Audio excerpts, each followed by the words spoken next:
बिस्मिल्लाहिर्रहमानिर्रहीम। मेरे प्यारे पाकिस्तानियों, आज हमें जुल्फ़कार अली भुट्टो की इस कहानी को अमल में लाना होगा। एक गांव में मौलवी साहब रहते थे। मौलवी साहब का कोई दूसरा जरिया आमदन न था। गांव में रहते हुए गुजारा बहुत मुश्किल था। उसी गांव में कोई नेक दिल जागीरदार भी रहता था। उस जागीरदार ने ज़मीन का एक टुकड़ा मौलवी साहब को हदिया किया कि वैसे भी सारा दिन आप फारिग होते हैं तो खेती बाड़ी करें ताकि गुजारा अच्छा हो।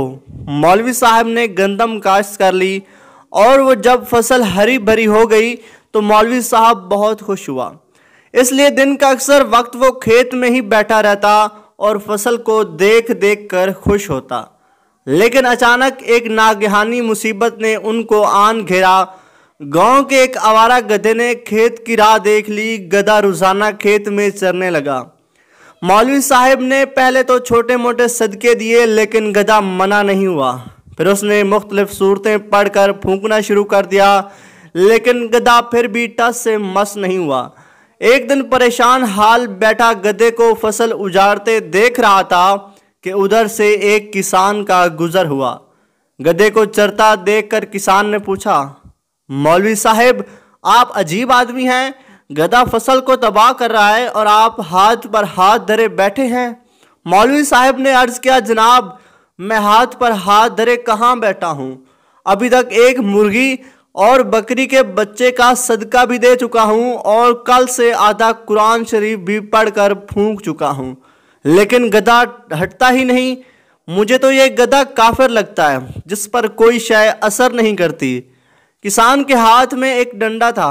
वो सीधा गधे के पास गया और गधे को 2-4 डंडे कस कर मारे तो गधा किसी हिरन की तरह चौकड़ियां भरता हुआ भाग खड़ा हुआ। और किसान ने खेत से बाहर आकर डंडा मौलवी साहब के हवाले करते हुए कहा, किबला मौलवी साहब, कुरान गधों को भगाने के लिए नहीं नाजिल किया गया। गधों को भगाने के लिए अल्लाह ताला ने ये डंडा भेजा है।